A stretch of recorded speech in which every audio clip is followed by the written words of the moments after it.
ગોપાલ ઇટાલિયા વિસાવદરથી જે ચૂંટણી લડી રહ્યા છે એ ખરેખર ખેડૂતોનો અવાજ છે. નાના માણસો માટે પણ લડવૈયા નેતા છે. એ બાહોશ છે, નીડર છે, ચારિત્ર્યમાં એના દાગ નથી લાગેલો એવા એ નેતા છે. એ વિધાનસભાની અંદર એકે હજારા છે. વિસાવદરની જનતાને હું નમ્ર અપીલ કરું છું કે આ તક, આ મોકો આપ ન ગુમાવશો. 156ની સામે આ એક બસ છે. માટે સર્વે જનતાને હું દિલગીરી સાથ નમ્ર અપીલ કરું છું કે આપનો પવિત્ર અને કિંમતી મત ગોપાલ ઇટાલિયાને આપી અને એમને વિજયી બનાવો. આવનારા દિવસોમાં આ તાનાશાહીની સરકાર સામે એક લડવૈયો મજબૂત આપો, જેથી કરીને બીજાની પીડા એ સમજી શકે. વિસાવદરની પેટા ચૂંટણી જે હાલમાં ટોક ઓફ ધ ટાઉન બની ગઈ છે, જેમાં ભારતીય જનતા પાર્ટી હોય, કોંગ્રેસ હોય કે આમ આદમી પાર્ટી હોય, આ ત્રણેય પાર્ટીઓ વચ્ચે રસાકસીનો જંગ જોવા મળી રહ્યો છે. ચારે બાજુ તેની ચર્ચાઓ ચાલી રહી છે.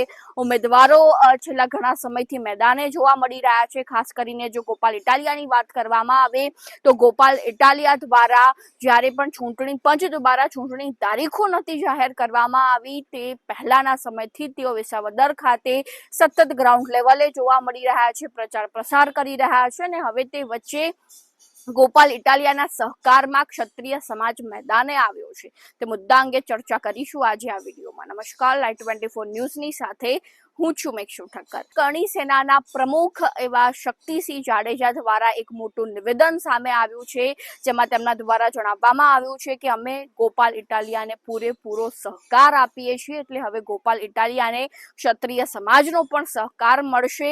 તો તેમના દ્વારા વધુમાં શું જણાવવામાં આવ્યું તેમની પાસેથી જ સાંભળી લઈએ.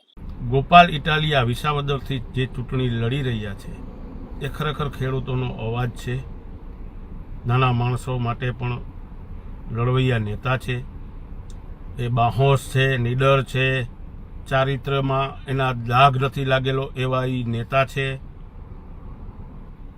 આવો ઉમેદવાર બહુ ઓછા મળે છે. આવી તાનાશાહીની સરકારમાં હું શક્તિસિંહ જાડેજા, કરણી સેના પ્રમુખ, જામનગર જિલ્લો, હું ફેસબુક, વોટ્સએપના માધ્યમથી આજે વિસાવદરની જનતાને હું એટલો સંદેશો દેવા આવ્યો છું કે ગોપાલ ઇટાલિયા વિસાવદરથી જે ચૂંટણી લડી રહ્યા છે એ ખરેખર ખેડૂતોનો અવાજ છે. નાના માણસો માટે પણ લડવૈયા નેતા છે. એ બાહોશ છે, નીડર છે, ચારિત્ર્યમાં એના દાગ નથી લાગેલો એવા એ નેતા છે. એ વિધાનસભાની અંદર એકે હજારા છે. વિસાવદરની જનતાને હું નમ્ર અપીલ કરું છું કે આ તક, આ મોકો આપ ન ગુમાવશો. આવો ઉમેદવાર બહુ ઓછા મળે છે. આવી તાનાશાહીની સરકારમાં જો એનો ભાજપ સરકાર કાંઈ બગાડી ન શકતી હોય તો તમે સમજી શકો છો કે એની પાસે હોદ્દો હશે તો એ સરકારને શું કરાવશે એમ. કારણ કે આ એક જ એવી વ્યક્તિ છે. હવે બાકી તો બધાય તમે કહું જે કાંઈ આવે છે રાજકીય, એ બધાય તો પોતાના રોટલા શેકવા આવે છે. આ ખરેખર નાના માણસ માટે, ખેડૂતો માટે અવાજ બને એવો છે અને એનામાં એજ્યુકેશન પણ છે.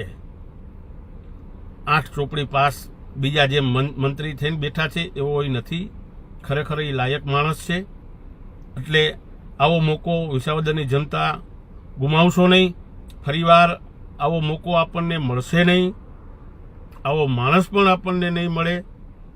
કારણ કે સત્ય છે, સત્ય પરેશાન થઈ શકે, પરાજિત નહીં. એટલે વાર લાગે પણ સમય આવે.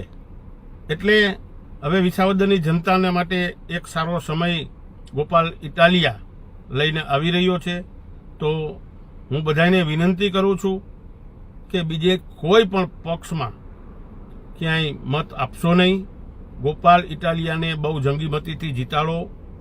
વિસાવદરનો તો વિકાસ કરશે જ, પણ એ એક એવી વ્યક્તિ છે કે વાઘ બચ્ચા 100, 100 બિચારા, સિંહ બચ્ચો 1, એકે હજારા, એ વિધાનસભાની અંદર 156ની સામે આ એક બસ છે.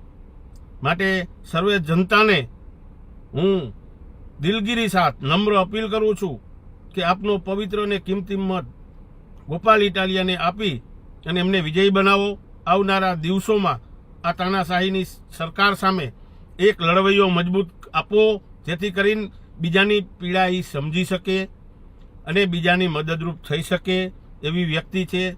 એમને આગળ મોકલો પ્લીઝ. જય માતાજી, જય ભારત.